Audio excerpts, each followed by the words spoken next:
Formula E akan tetap menjadi polemik, ditulis oleh Jo Putra. Tak habis-habisnya polemik penyelenggaraan Formula E masih menjadi perbincangan di tengah masyarakat. Masalahnya, Pemprov DKI masih belum jelas memberikan informasi di mana tepatnya tempat penyelenggaraan atau sirkuit untuk ajang balap tersebut. Sementara rumor yang beredar seputar penyelenggaraan balapan mobil listrik ini tidak direstui bertempat di kawasan Monas oleh pemerintah pusat. Hal ini dikarenakan kawasan tersebut merupakan ring 1 yang berdekatan dengan Istana Presiden. Inilah yang menjadi cibiran dari masyarakat di mana Pemprov DKI sudah telanjur melakukan revitalisasi kawasan Monas dengan penebangan sejumlah pohon yang dilindungi serta perusahaan jalan demi ajang yang tidak jelas itu. Ajang Formula E bisa dikatakan belum setenar ajang balap Formula One. Namun, bagi yang suka balap ini akan mengatakan bahwa Formula E merupakan puncak teknologi kendaraan listrik saat ini. Hal ini dijelaskan oleh praktisi pembuat kendaraan listrik Ricky Elson. Ia pernah mengembangkan mobil listrik bersama mantan Menteri BUMN Dahlan Iskan. Ricky mengatakan kendaraan listrik bisa bersaing dengan kendaraan konvensional pada cabang olahraga otomotif. Bahkan Ricky dengan antusiasnya menjelaskan bahwa kendaraan listrik bisa mengalahkan teknologi kendaraan konvensional dalam hal performa. Bisa dikatakan pula, mobil bertenaga listrik saat ini memiliki tenaga yang besarnya melampaui tenaga mesin konvensional di kelas yang sama. Tidak usah dijelaskan, mungkin sebagian besar orang sudah tahu kelebihan mobil listrik versus mobil konvensional. Sekarang pertanyaannya, apakah penting mengedukasi masyarakat tentang keunggulan kendaraan listrik harus mengadakan balapan Formula E? Rasanya tidak perlu, pasalnya ajang balap tersebut hanya buang-buang anggaran dan tidak menguntungkan sama sekali. Zaman sekarang informasi sangat mudah didapatkan, apalagi masyarakat ingin tahu lebih mendalam mengenai kendaraan listrik tanpa harus membeli tiket untuk menonton FA. Yang lebih membuat sebagian besar masyarakat tidak menerima ajang ini diselenggarakan karena acara ini menelan anggaran yang fantastis untuk komitmen fee yang harus dikeluarkan oleh Pemprov DKI. Anggaran Formula E dinilai akan berguna dialokasikan untuk penanganan pandemi, penanganan banjir, serta percepatan pemulihan ekonomi terkait dampak COVID-19. Tentu warga yang waras akan menolak acara ini dilaksanakan. Triliunan rupiah untuk acara tidak akan lebih dari 3 hari.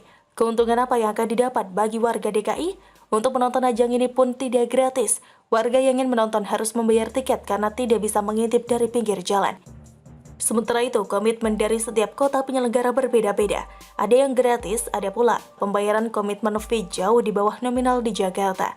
Bagi saya, apa saja yang dilakukan oleh Pemprov DKI Jakarta terkait Formula E dengan memberikan informasi yang jelas, transparansi terhadap anggaran, dan mengkalkulasi mengenai untung rugi pelaksanaan acara ini, saya yakin seluruh warga DKI akan mendukung.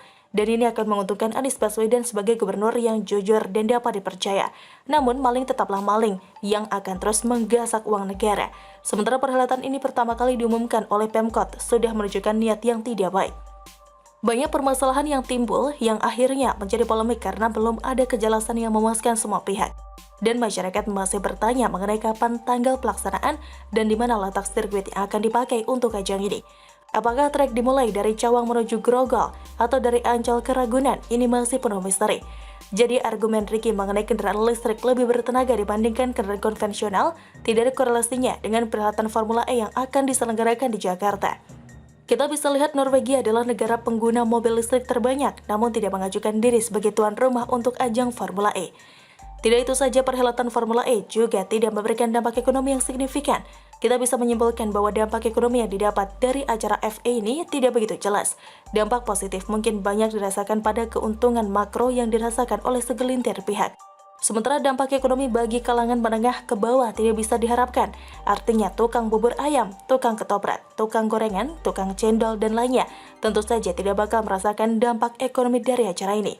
Karena bagi saya, keputusan Pemprov DKI untuk mengadakan acara ini hanyalah sebuah pencitraan paling mahal yang pernah dilakukan oleh seorang gubernur yang ingin menjadi presiden. Anies berharap pencitraan ini berhasil dan membawa namanya terangkat dan dialu-alukan. Manusia bisa merencanakan, namun Tuhan Yang Maha Kuasa yang menentukan. Perjalanan Anies untuk menuju kesuksesan dijegal dari segala penjuru, mulai dari pandemi, interpelasi, sepupu dipecat, dan seterusnya. Demikian kira-kira kata kura-kura. Bagaimana menurut Anda? Silahkan tulis komen Anda di kolom komentar. Jangan lupa untuk like, subscribe, dan share. Siwar TV pamit, sampai jumpa. Wassalamualaikum warahmatullahi wabarakatuh.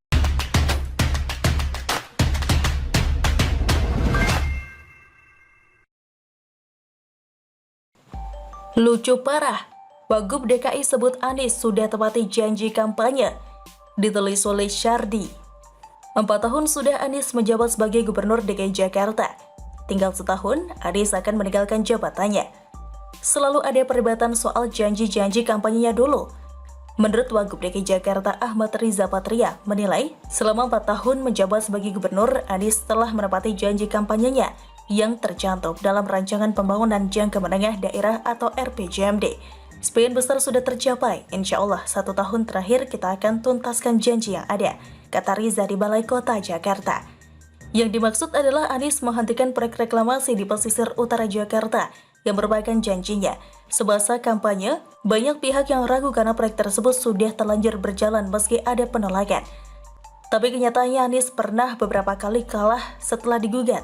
Kalau saya tidak salah ingat, ada beberapa pengembang, lupa namanya pulaunya, yang akhirnya menang sengketa. Jadi bisa dikatakan Anies ini hanya memaksakan sesuatu yang bukan pada porsinya.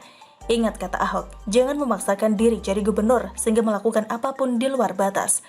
Terus katanya Anies kembali menunaikan janji kampanyenya dengan resmi meluncurkan program hunian DP 0 rupiah. Hahaha. Inilah program hunian paling memalukan sekaligus paling gagal yang pernah ada. Dari awal saja sudah tidak beres, terlalu dipaksakan.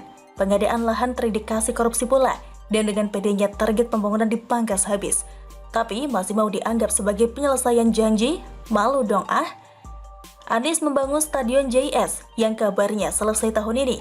Anies katanya juga menghadirkan kesejahteraan untuk warga Jakarta melalui 5 jenis kartu kesejahteraan, yaitu Kartu Jakarta Pintar atau KJP Plus berupa bantuan dana pendidikan, Kartu Jakarta Mahasiswa Unggul atau KJMU berupa dana pendidikan bagi mahasiswa, dan Kartu Pekerja Jakarta atau KPJ, Kartu Penyandang Disabilitas Jakarta atau KPDJ, dan Kartu Lansia Jakarta atau KLJ.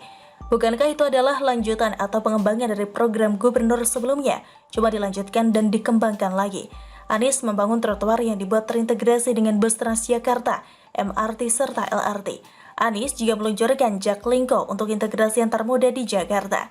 Pemprov DKI juga menggratiskan pajak bumi dan bangunan atau PBB bagi guru, pensiunan ASN, pensiunan TNI Polri, pahlawan kemerdekaan, dan mantan presiden atau wakil presiden.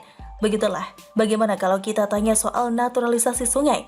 Normalisasi sungai tidak dilanjutkan, entah sekarang sudah dilanjutkan lagi atau tidak. Bahkan naturalisasi tidak jelas arahnya, dan mungkin tidak akan terlaksana karena hanya janji manis belaka.